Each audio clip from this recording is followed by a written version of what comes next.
gudoomiyaha guddiga doorashooyinka heer federaal ee fiid muuse geele yuusuf oo shir jaraad ku qabtay magaalada muqdisho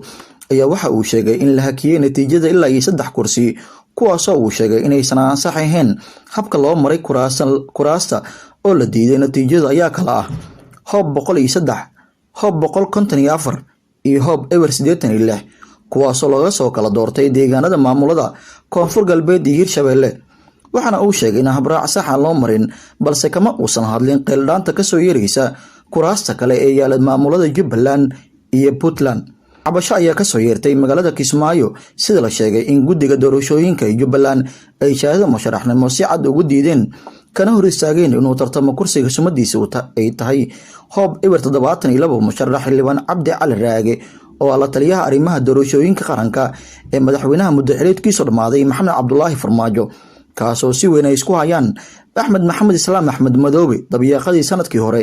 ayay ahayd markii diyaarad uu Cabdi Cali Raage ku sii yeeday magaalada Kismaayo habada lagu celiyay iyadoo maamulka Jubbaland ay ku eedeeyeen inuu waday abaabul iyo qalqalgelin ku aadan amniga Jubbaland, taasoo markii uu magaalada Muqdisho ku soo noqday uu sheegay inaysan waxba ka jirin eedeymaha maamulka Jubbaland u jeediyeen, isagoo sheegay inay doonayaan sumcad dilkiisa. isla toddobaadkan magaalada Boosaaso ee gobolka Bari waxaa ka soo yeertay qeeldhaan ku aadan musharaxiinta tiradu gaaraysa ilaa 7 musharax oo dhammaantood kuraastooda taala Boosaaso walaac ka muujiyay halka ay ka dhacayso doorashadu. waxaa ka mid ah musharaxiintaasi wasiirka wasaaradda qorsheynta iyo horumarinta dhaqaalaha xukuumadda federaalka Soomaaliya Ambassador Jamaal Maxamed Xasan,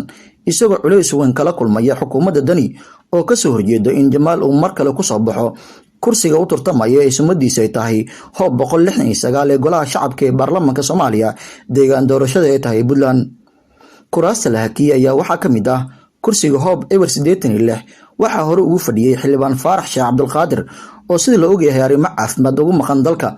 waxaa kursigaas ku guuleystay kadib doorasho ka dhacday magaalada Beledweyne la taliyaha amniga qaranka madaxweyne Farmaajo xildhibaan Fahad Yaasiin Xaaji Daahir oo doorashada xildhibaan ku noqday magaca Fahad Daahir Ahmed ka hor istaagi doonto shahaadada kama dambaysta ee xildhibaanimo oo ay bixinayaan guddiga doorashooyinka heer federaal. maamulka Hirshabeelle ayaa hore u gacan seeray qoraal ka soo baxay guddiga doorashooyinka heer federaal oo lagu hakiyay doorashada kursiga hoob ewer 86 kadibna ay qabteen doorashada kursigaasi. kursiga labaad ee sumadiisa ay tahay hoob 103 waxaa hore ugu fadhiyay Maxamed Sheekh Cusmaan Jawaari oo soo noqday gudoomiyaha baarlamaanka Soomaaliya kaasoo warbaahinta iyo xafiiska ra'iisul wasaaraha ay guddiga doorashooyinka heer federaal u gudbiyay cabasho ka dhan ah maamulka koonfur galbeed, isagoo sheegay in loo diiday diiwaangelinta isla markaana habka loo maamulay kursigaas uu yahay mid balmarsan habraacyada loo dejiyay doorashooyinka qaranka.